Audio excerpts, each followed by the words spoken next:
All right, so here are my 5 audience members. And here we go. Okay. Okay.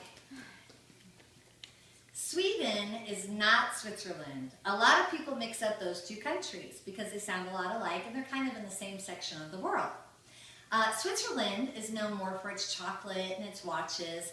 Sweden is famous for its music. A big famous group came out of Sweden called ABBA, and major corporations like IKEA and H&M. It is also famous for its meatballs.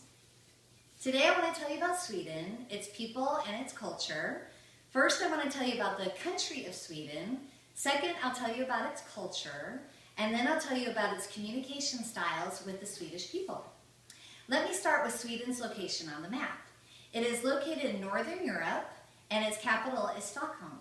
People in Sweden are called Swedes, and they speak Swedish. The country is about the size of the state of California, and it has a population of 9 million people.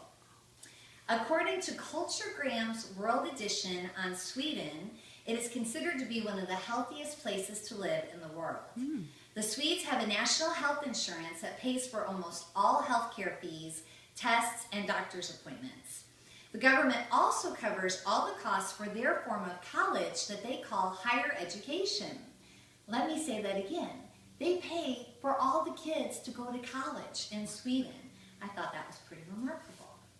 Sweden has a king that rules over the country, but most of his duties are ceremonial.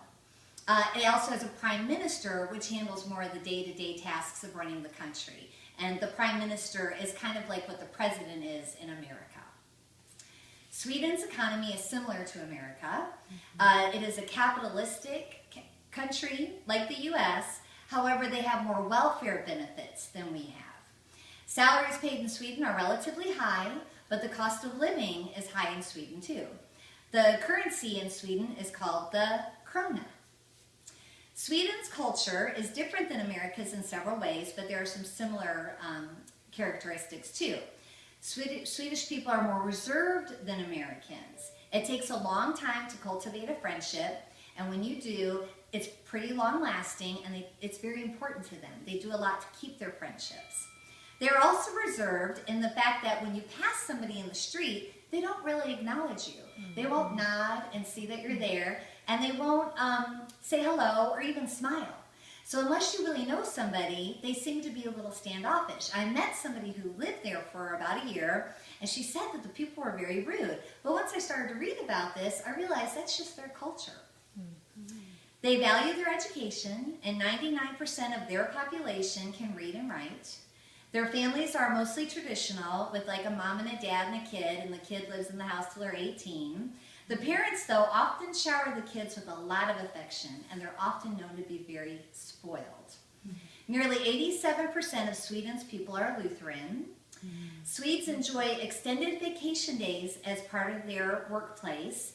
Most of them get 25 days of paid vacation. The government also pays 85% of the daycare costs for parents. Swedes enjoy sports and music and food. A typical dining experience is very formal in Sweden, and a favorite main dish is meatballs with brown gravy and potatoes. The communication styles are different in Sweden too.